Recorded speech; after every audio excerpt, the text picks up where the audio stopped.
오늘 우리에게 주시는 하나님의 말씀은 예레미야 32장 16절에서 27절까지의 말씀입니다.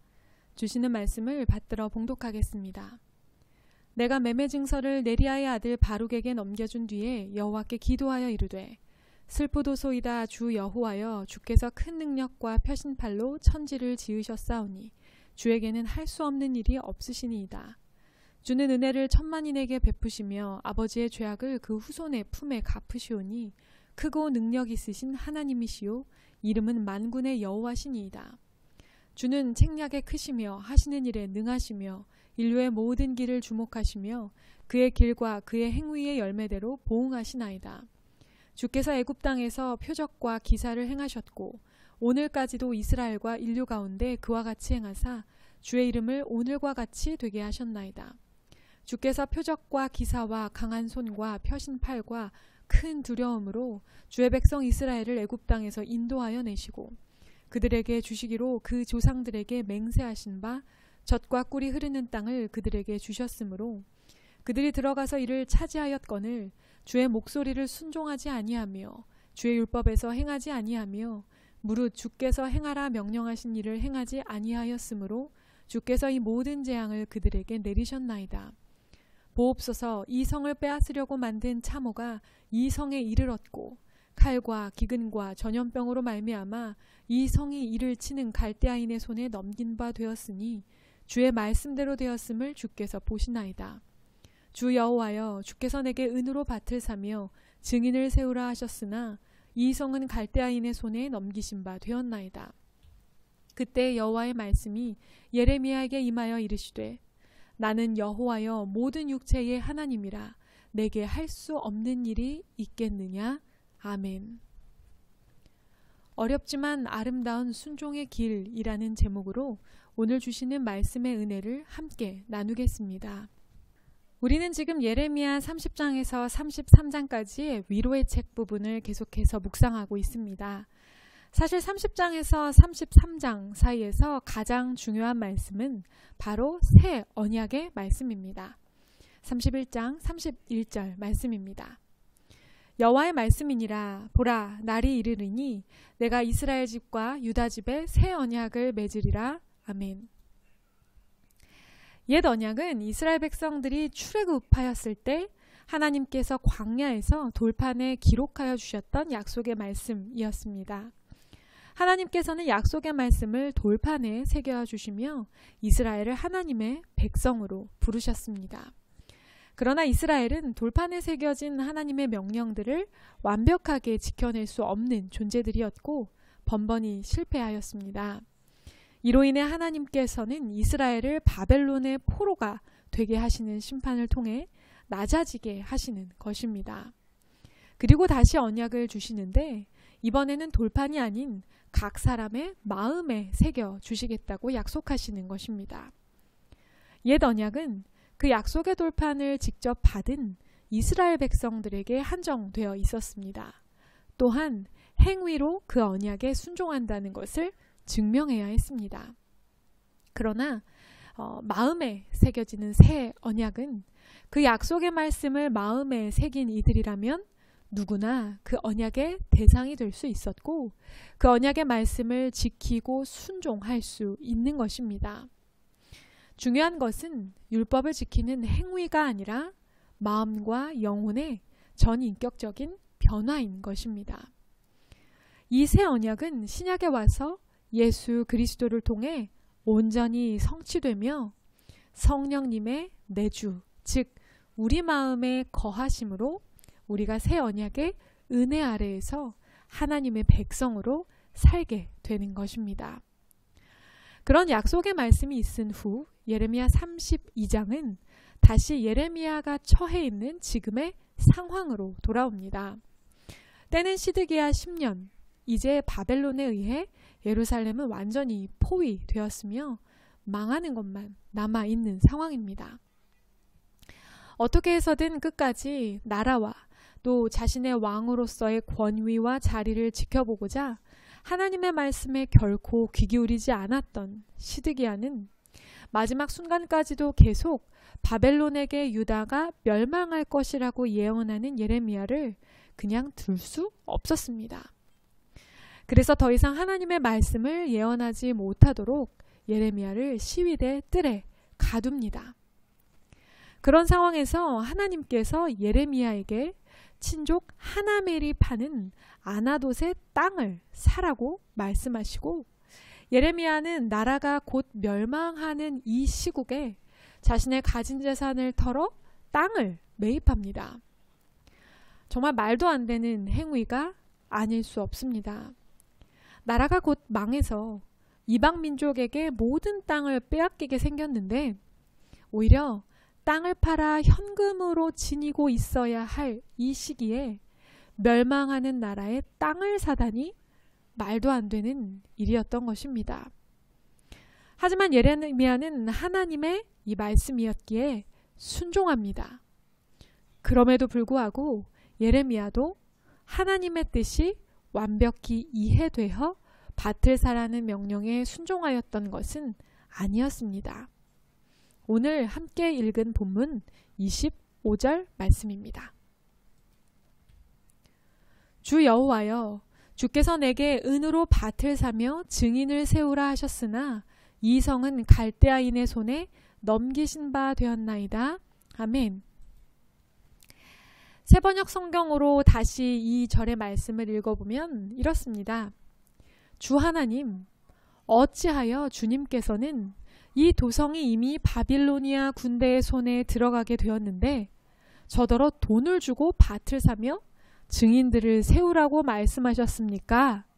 하고 하나님께 되묻는 것입니다. 예레미야도 말씀에 순종하였으나 하나님께서 그렇게 하라고 하신 그 뜻과 의미를 온전히 이해하지는 못했던 것입니다. 여기서 예레미야의 순종이 얼마나 위대한 순종이었는지를 다시 한번 느끼게 됩니다. 우리는 약속하신 복이 보장되어 있는 일, 내 상식과 기준으로 이해되는 일, 윤리적으로 이미 옳고 바른 일을 하라 하시는 하나님의 말씀에도 온전히 순종하는 것이 얼마나 어려운지 잘 알고 있습니다. 하물며 상식적으로 이해되지 않으며 내가 당장 커다란 손해를 보게 될 것이며 또한 결과를 전혀 예측할 수 없는 일에 순종하는 것은 얼마나 어려운 일일까요? 그럼에도 예레미야가 순종할 수 있었던 이유는 과연 무엇이었겠습니까? 예레미야는 하나님의 뜻을 다 알 수는 없었지만 말씀을 주시는 하나님이 어떤 분이신지는 알고 있었기 때문입니다. 슬프도소이다. 주 여호와여, 주께서 큰 능력과 펴신 팔로 천지를 지으셨사오니 주에게는 할 수 없는 일이 없으시나이다. 아멘. 예레미야는 하나님의 말씀에 붙들린 사명자였고 하나님께서 친히 지켜주시는 사람이었지만 자신의 사명, 안위와 상관없이 나라의 멸망과 민족의 고통 앞에 아파하였습니다. 탄식하고 있습니다. 그리고 하나님의 크신 능력, 즉 창조의 역사와 구원의 역사, 하나님의 전능하심을 찬양합니다. 그리고 강한 손과 펴신 팔로 이스라엘을 애굽 땅에서 인도하여 내셨다는 그 역사적인 사실을 다시 한번 고백합니다. 그 하나님께서 젖과 꿀이 흐르는 땅을 허락하셨는데 여기서 이스라엘 백성이 순종하지 아니하므로 바벨론의 손에 멸망 직전의 위기, 즉 하나님의 심판이 임하게 되었음을 예레미야는 고백하며 탄식하는 것입니다. 전능하신 하나님, 그리고 범죄하여 심판 앞에 놓여있는 이스라엘. 이런 상황에서 중보자는 무엇을 기도해야 합니까? 전능하신 하나님의 선처와 구원을 구해야 할 것입니다. 그러나 예레미야는 하나님께 묻거나 따지지 않습니다. 왜냐하면 하나님의 크고 깊으신 뜻을 예레미야는 감히 알 수 없었기 때문입니다. 나라가 망해가는 상황 속에서 창조주이시며 구속하시는 하나님, 불가능한 일이 없는 분인 여호와 하나님의 구원이 과연 어떻게 이루어질지 예레미야는 감히 알 수 없었기 때문입니다.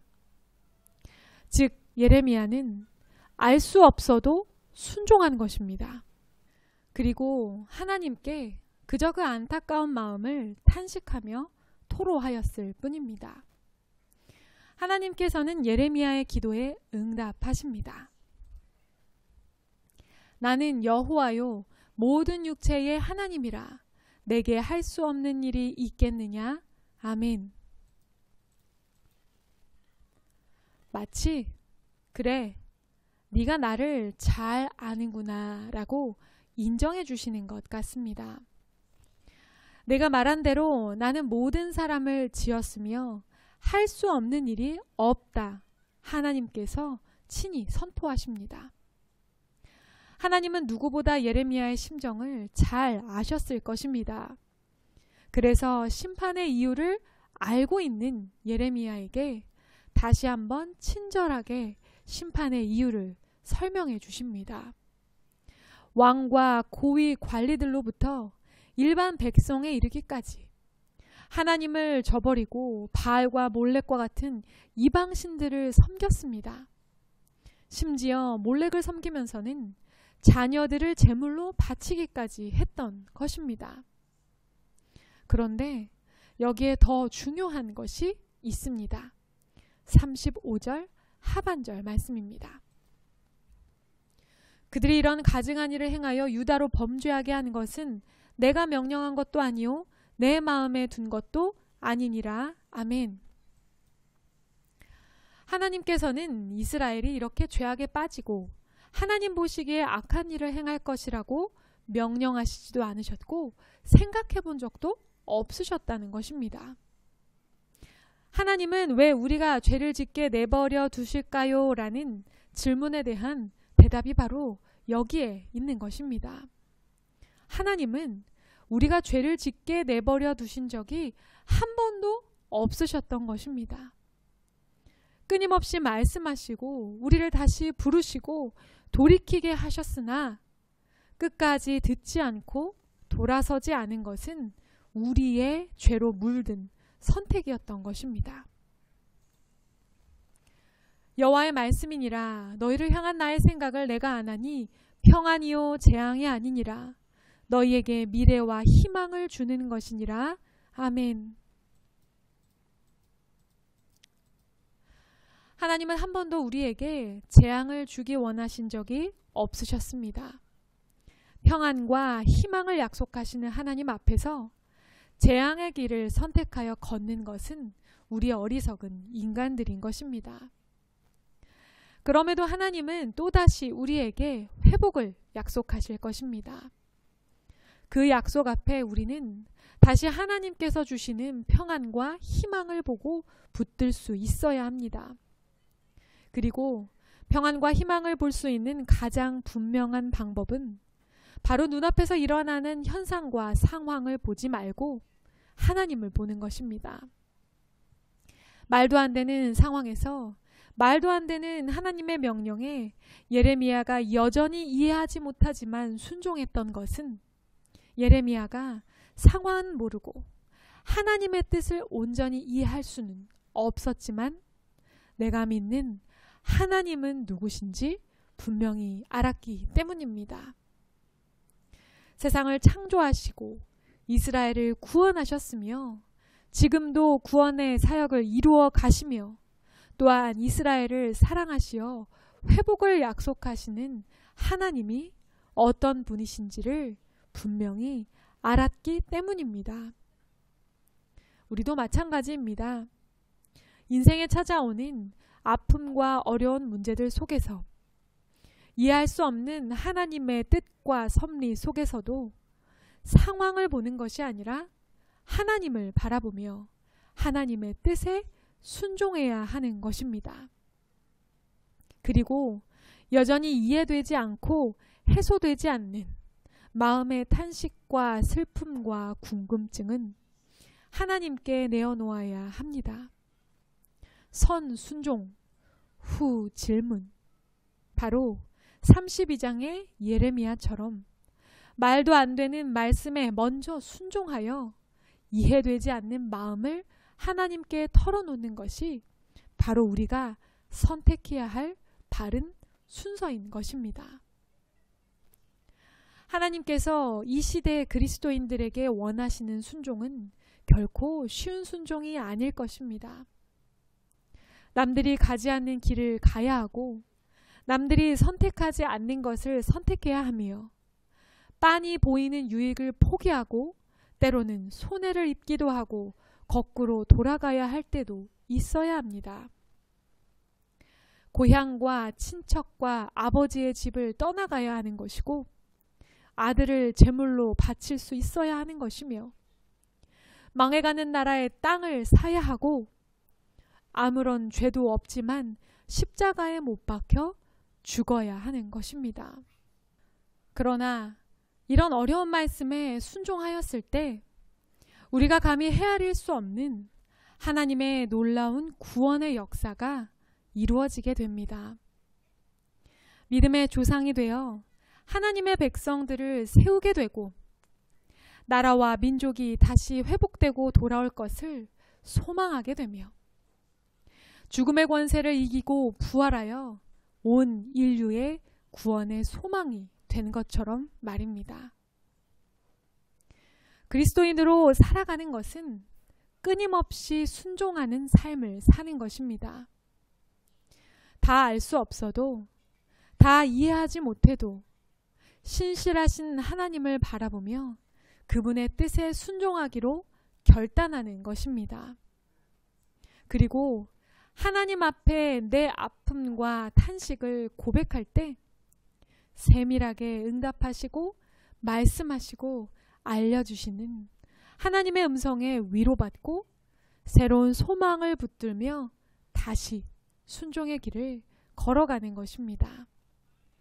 오늘 저와 여러분의 삶에 이런 어렵지만 아름다운 순종의 열매들이 맺혀지기를 주님의 이름으로 축복합니다. 함께 기도하겠습니다. 사랑의 하나님, 위대한 하나님의 말씀의 선지자였던 예레미야도 하나님의 뜻을 다 알아서 순종했던 것은 아닙니다. 하물며 우리들이 감히 하나님의 뜻을 어찌 알겠습니까? 그럼에도 불구하고 우리는 많은 기도의 자리에서 삶의 어려움의 자리에서 하나님의 뜻이 무엇이냐고 자꾸만 하나님의 뜻과 계획을 알려달라고 할 때가 많이 있습니다. 하나님, 우리를 긍휼히 여겨 주시옵소서. 어렵고 힘든 상황 속에서 바라봐야 할 것은 상황과 문제가 아니라 하나님이심을 기억하기 원합니다.